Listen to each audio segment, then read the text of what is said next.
Welcome to The Explainer. Let's just jump right in, shall we? Today, we're unpacking the sheer, staggering complexity of Philippine indigenous beliefs.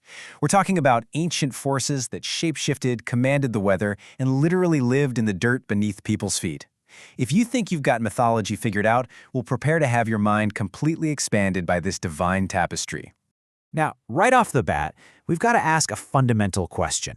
Is there actually such a thing as a single, unified Philippine mythology? You know, when most of us hear mythology, our brains instantly go straight to the Greeks chilling on Mount Olympus or the Norse gods up in Asgard, a neat, unified family tree. But the ancient Philippines was never a single empire. It was, and is, a vast, diverse archipelago. So trying to box all their beliefs into one neat little pantheon, yeah, it's pretty much impossible. And the reason for that comes down to a really staggering number. 100. As in, there are actually over 100 totally distinct pantheons across the islands. Every single ethnic group had its own completely unique hierarchy of gods, heroes, and spirits. Some had a clear supreme ruler, right? While others just revered this chaotic, swirling web of nature and ancestor spirits without a single boss at the top. It completely shatters the whole monolith myth. To really wrap your head around the sheer scale we're dealing with here, just look at the Ifugao pantheon alone. It's calculated to have at least 1,500 distinct deities. 1,500. Just let that sink in for a second. We're not talking about a handful of gods representing the sun, moon, and ocean. This is a hyper-specific, massive spiritual ecosystem where literally almost every aspect of existence has a divine face.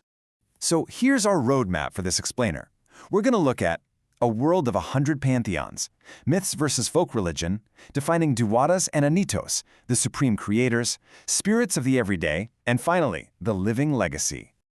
All right, part 1, myths versus folk religion. So, mythology and folk religion are definitely interconnected, but they are fundamentally different beasts. Mythology is the grand cultural narrative, the epic, sweeping stories of how the world began, why the sky is so high, or how a giant turtle named Bako Bako literally burrowed into Mount Pinatubo.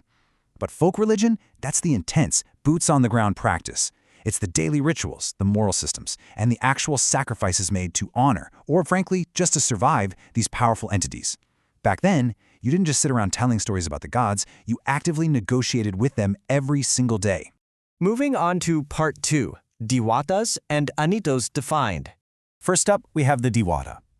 These are celestial beings, nature spirits, and mythological gods that were absolutely never human. The term actually comes from the Sanskrit word divata. Think of these guys as the grand forces of the universe.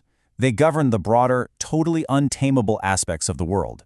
And depending on the region you're in, a diwata could be the supreme god of an entire pantheon, or maybe the guardian spirit of a specific forest. In stark contrast to that, we have the anito. If diwatas are the massive celestial forces, anitos are deeply, deeply personal. These are the spirits of the dead. They're your ancestors. And sometimes, they're the physical wooden idols carved to house them, like those famous bulal statues of the Ifugao that guard the rice granaries. You would specifically call upon your antito for localized family protection, or you'd fear them if they were the souls of your enemies coming back to cause some trouble. Section 3. The Supreme Creators. Now there is just an incredible variety when we talk about ultimate power. The name Bathala is super famous today as the transcendent supreme creator of the ancient Tagalogs, but actually, he wasn't the only boss in town. Look over at the Ifugao and Kalinga. Their supreme deity is Kabunian, this friendly creator who also conveniently happens to be the origin of rice. And I absolutely love the Kapampangan supreme deity Mangechay. She is described as the great net weaver of the heavens. So you see, completely different environments led to completely different visions of ultimate power. And honestly, the list just goes on.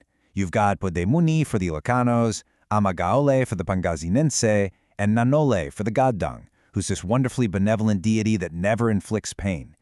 The source material is immensely rich, and it proves that ultimate divinity across the archipelago wore hundreds of different faces.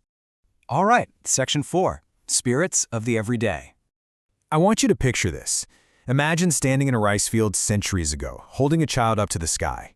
You would chant, Lakapati, pakanin mo yading alipin mo, huwag mo gutumin, which roughly translates to, Lakapati, feed this thy slave, let him not hunger. Now Lakapati was a major Tagalog fertility deity, an androgyny figure, representing the procreative power of heterosexual union. But this wasn't just a casual, everyday prayer. This was a desperate, beautiful plea to a very specific god for the sheer, literal survival of your family's crops. Because life back then was incredibly precarious, these ancient cultures had an imaginative explanation for literally every tiny nuance of life. I mean, look at how specific these get. If your toes randomly swelled up while reaping the harvest in the Iznik community, you blamed Alupundan. The Bontak explained the annoying vermin of the world through Ababanan, a deity whose white hair was literally infested with insects. Gross, but effective. The Tagalogs explained lunar eclipses with Laho, a massive dragon that would swallow the moon. And my absolute personal favorite, Pilipit. This was a twisted, devilish ceramic cat figure that ancient Tagalogs swore oaths upon, truly believing it would devour anyone who committed perjury. No way you're lying with that thing staring at you. So why does this matter for us today? Well, because if your entire existence depended on a successful hunt, a bountiful harvest, or just avoiding a sudden disease, you couldn't rely on one distant supreme god way up in the sky. You needed a vast bureaucracy of spirits. You needed a god for early ripening rice, a god for dry rice, a god to protect you from falling out of a coconut tree, and yes, that is a real one, his name is Mangokator. This hyperspecificity was basically their science. It was how they mapped out and tried to control a really dangerous, unpredictable world. Which brings us to Section 5, the living legacy. You see, the arrival of Islam and later on Spanish Christianity didn't just hit a delete button on these thousands of gods. Instead, they blended together in this fascinating process called syncretism. For instance, the Tagalog supreme creator Bathala seamlessly became the translation for the Christian god. Over among the Pangasinenses, the name of the war and sun god, Apalaki, was used to refer to the supreme deity of Christian converts. The mythological impulse here is just so incredibly strong that even modern historical figures, like the national hero José Rizal, actually evolved in folk religion into deified culture heroes. They were prophesied to return and liberate his people. So the old gods didn't die out, they just adapted. And this adaptation fundamentally shifted the language too. Just look at the evolution of the word diwata.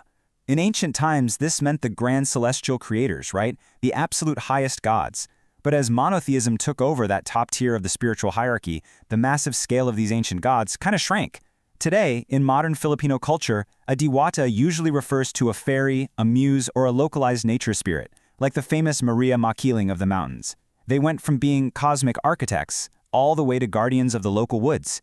Which brings us to a final thought I want to leave you with. We look back at these 1,500 deities and these hyper-specific spirits for swelling toes and coconut trees with a lot of fascination.